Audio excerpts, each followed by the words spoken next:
ایک اور حدیث جو میں نے آپ کو ابھی پڑھ کر سنائی سحری کے بارے میں، اس میں جو لفظ ہے کہ بکروا بالافطار واخروا السحور، صحیح الجامع الصغیر حدیث نمبر 2835، کہ لوگوں افطاری میں جلدی کرو اور سحری میں تاخیر کرو۔ اس کا یہ مطلب بھی نہیں ہے کہ آدمی سورج ڈوبنے سے پہلے ہی افطاری کر لے، بلکہ اس کا مطلب یہ ہے کہ سورج ڈوبنے کے بعد انتظار نہ کیا جائے، فوراً افطاری کر لے۔ ایک سوال پیدا ہوتا ہے کہ اگر کسی شخص نے افطاری سورج ڈوبنے سے پہلے کر لی، پھر بعد میں یقین ہو گیا کہ سورج نہیں ڈوبا ہے، پہلے اس کو ایسا لگا کہ سورج ڈوب چکا ہے، لیکن بعد میں یقین ہو گیا، معلوم ہو گیا یقینی طور پر کہ سورج نہیں ڈوبا ہے، تو ظاہر بات ہے ایسی صورت میں اس شخص کو روزے کی قضا کرنی پڑے گی، یعنی اس کے بدلے میں ایک روزہ رکھنا پڑے گا۔ لیکن اگر یہ یقین ہو کسی کو کہ نہیں ابھی صبح صادق نہیں ہوئی ہے اور اس نے سحری کھا لی، بعد میں یقین ہو گیا کہ نہیں صبح صادق ہو چکی تھی، تو اس شخص کے ذمے روزے کی قضا بھی نہیں ہے اور کفارہ بھی نہیں ہے، یعنی اس کا روزہ مکمل ہو گیا۔ کسی کو روزہ افطار کرانا بہت بڑے اجر و ثواب کی بات ہے۔ حضرت زید بن خالد الجہنی روایت کرتے ہیں، جامع الترمذی کتاب الصوم حدیث نمبر 807، کہ اگر کوئی شخص کسی کو روزہ افطار کرائے تو اس شخص کو روزے دار کے مانند، روزہ رکھنے والے کی مانند پورا ثواب ملے گا، اور روزہ رکھنے والے کے ثواب میں سے کوئی کمی نہیں کی جائے گی۔ آپ صلی اللہ علیہ وسلم جب افطار کرتے تو بسم اللہ کہہ کر افطار کرتے، اس لیے افطاری شروع کرتے وقت آدمی بسم اللہ کہے اور اس کے بعد یہ دعا پڑھے، ذهب الظمأ وابتلت العروق وثبت الاجر انشاءاللہ، کہ پیاس ختم ہو گئی اور رگیں بھیگ گئیں، تر ہو گئیں،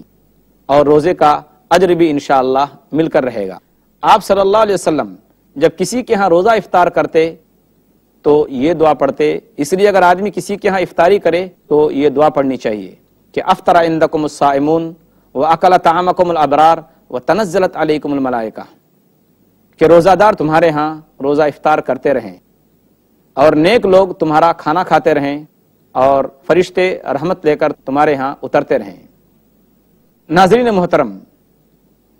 بعض لوگ یہ سمجھتے ہیں، یہ غلط فہمی ہے ہماری سوسائٹی کے اندر جو بہت عام ہو گئی ہے،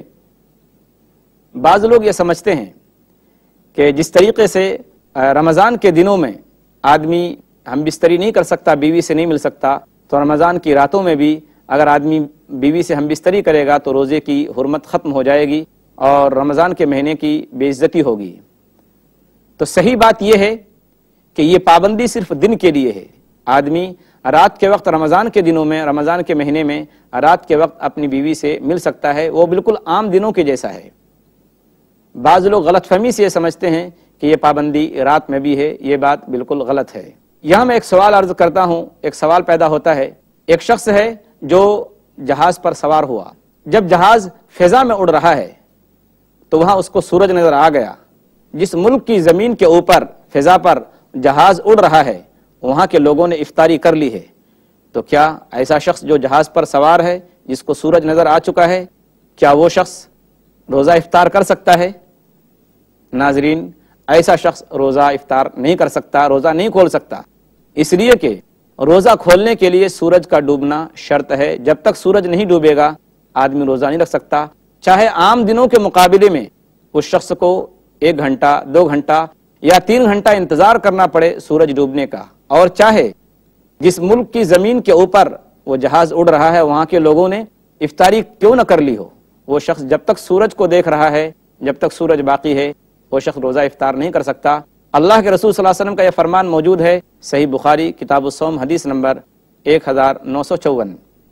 اس حدیث کا ترجمہ یہ ہے کہ جب سورج یہاں سے طلوع ہو جائے اور جب سورج یہاں پہنچ جائے اور سورج ڈوب جائے تو اس وقت روزہ دار روزہ افطار کرے۔ لہذا ایسا شخص روزہ نہیں کھول سکتا جو سورج کو اپنی آنکھوں سے دیکھ رہا ہے۔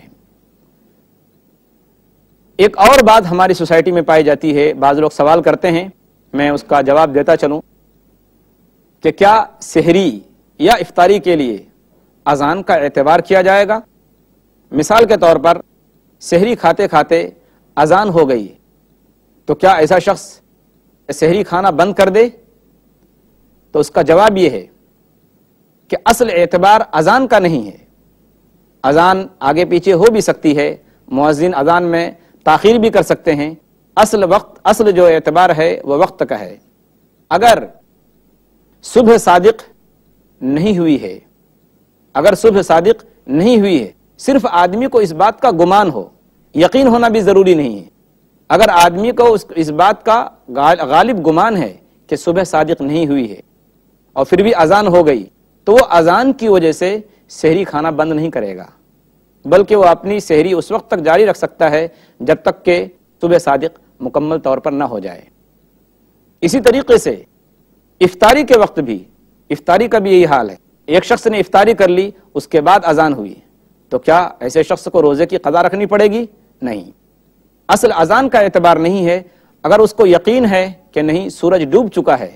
تب افطاری کا وقت ہو چکا ہے، وہ اذان کا انتظار نہ کرے۔ اذان بنیاد نہیں ہے، بنیاد سورج کا ڈوبنا ہے افطاری کے لیے۔ اسی طریقے سے سحری کے اندر اصل جو اعتبار ہے وہ وقت کا ہے کہ صبح صادق تک آدمی سحری کر سکتا ہے۔ ناظرین محترم، ایک اور حدیث میں آپ کے سامنے عرض کرتا چلوں۔ حضرت اسماء جو ابو بکر رضی اللہ تعالیٰ عنہ کی بیٹی ہیں، وہ کہتی ہیں کہ ہم نے ایک دفعہ آپ صلی اللہ علیہ وسلم کے زمانے میں افطرنا علی عہد رسول اللہ صلی اللہ علیہ وسلم یوم غیم ثم طلعت الشمس، کہ ہم نے آپ صلی اللہ علیہ وسلم کے دور میں، آپ صلی اللہ علیہ وسلم کے زمانے میں ایک دن روزہ کھول لیا، افطاری کر لی، اس کے بعد سورج نکل آیا۔ تو روایت میں موجود ہے کہ قیل لہشام امروا بالقضاء قال بد من قضاء، کہ آپ صلی اللہ علیہ وسلم نے ان لوگوں کو روزے کی قضا کا حکم دیا، کیونکہ سورج ڈوبنا روزہ کھولنے کے لیے اصل شرط ہے، اور ان لوگوں نے اپنے غالب گمان کی وجہ سے روزہ افطار کر لیا تھا، بعد میں یقین ہو گیا کہ سورج نہیں ڈوبا تھا، اس لیے اس دن کے روزے کی قضا کرے۔ ناظرین محترم، افطاری کے سلسلے میں ایک اور ضروری بات جو تھی وہ رہ گئی، وہ یہ ہے کہ آدمی افطار کس چیز سے کرے۔ حضور اکرم صلی اللہ علیہ وسلم سے جو ثابت ہے بات وہ یہ ہے کہ 3 چیزوں میں سے کسی ایک چیز سے افطاری کرنا سنت ہے، یا تو تر کھجور ہو، یا پھر چھہارا ہو، یا اگر دونوں چیزوں میں سے کوئی چیز آدمی کو نہ ملے تو آدمی پانی سے روزہ افطار کر سکتا ہے۔ روایت موجود ہے کہ نبی کریم صلی اللہ علیہ وسلم کان رسول اللہ صلی اللہ علیہ وسلم یفطر قبل ان یصلی علی رطبات فإن لم تکن رطبات فتمیرات فإن لم تکن تمیرات حسوات من ماء، کہ آپ صلی اللہ علیہ وسلم مغرب کی نماز سے پہلے افطار کرتے تھے، یعنی پہلے افطاری کرتے تھے، اس کے بعد آپ صلی اللہ علیہ وسلم مغرب کی نماز ادا فرماتے تھے۔ افطار کس چیز سے کرتے تھے؟ نمبر 1، آپ صلی اللہ علیہ وسلم تر کھجور کے ذریعے روزہ افطار کرتے تھے۔ اگر وہ نہیں ملتی، تر کھجور نہیں ملتی، تو آپ صلی اللہ علیہ وسلم چھوارا استعمال فرماتے۔ اگر چھوارا بھی آپ کو نہیں ملتا تو آپ صلی اللہ علیہ وسلم پانی کے گھونٹ سے، چند گھونٹ سے روزہ افطار فرمایا کرتے تھے۔ اس لیے کہ ہم حضور اکرم صلی اللہ علیہ وسلم کی سنت پر عمل کریں، اور حضور اکرم صلی اللہ علیہ وسلم نے جن جن چیزوں کے ذریعے افطار کرنے کی اجازت دی ہے